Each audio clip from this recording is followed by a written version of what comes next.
সামনে নির্বাচন আসতেছে, ইলেকশন আসতেছে। অনেকেই যেখানে যাবেন সেখানে মানুষ প্রশ্ন করে যে আহলে হাদিস বা সালাফি বা মুসলিম উম্মাহ, মুসলিম জাতি, তাদের করণীয় কি? প্রশ্ন যৌক্তিক, উত্তর দেওয়া কঠিন, মানুষকে বোঝানোও কঠিন, কিন্তু বোঝানো উচিত, বোঝানোর চেষ্টা করা উচিত। এখন যার বয়স 90 বছর, যদি বেঁচে থাকে কোনো মানুষ 90 বছরের বাংলাদেশে, তাহলে তাকে আপনি জিজ্ঞেস করতে পারেন যে তার জীবনে সে কয়টা নির্বাচন পার করেছে।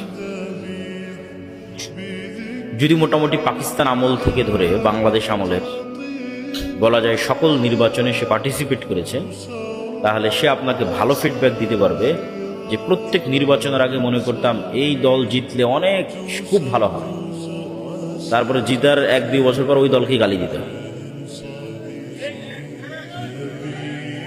এটি একটি চরম বাস্তব অভিজ্ঞতা।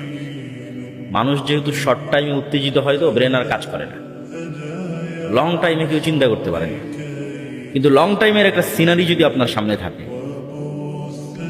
যে কোনো মুরব্বী বসে আছে, তাকে জিজ্ঞেস করতে পারেন প্রতি নির্বাচনের আগে তার মনে হয়েছে এবার অমুক দল জিতলে খুব ভালো হবে দেশে। তারপরে দেখা যাবে দলকে ভোটও দিয়েছে, ভোট দেওয়ার 1-2 মাস 2 বছর পর আবার ওকে গালি দিয়েছে। এই জিনিসটা ঘটে কেন? এটি গণতন্ত্রের একটা মজার জিনিস। সে মজাটা হচ্ছে, ছোট বাচ্চাকে আমরা যেভাবে ললিপপ দিই, চকলেট দিই, যে বাবা তুমি কাঁদতেছো, এই চকলেটটা খাও, তাহলে ও অন্য যেটা চাচ্ছিল সেটা ভুলে যাবে। হয়তো মায়ের দুধ খেতে চাচ্ছিল সেটা ভুলে যাবে, হয়তো বাইরে যেতে চাচ্ছিল সেটা ভুলে যাবে, কিছু একটা ভুলে যাবে। ওকে ভুলিয়ে রাখার জন্য ওর হাতে চকলেট ধরিয়ে দেয়। তো গণতন্ত্র মানুষের সাইকোলজি বুঝে, যারা গণতন্ত্র তৈরি করেছে তারা মানুষের সাইকোলজি বুঝে, যে মানুষের সামনে কোন মূলা ঝুলিয়ে দিলে মানুষের আবেগকে নিয়ে বারবার খেলা যাবে,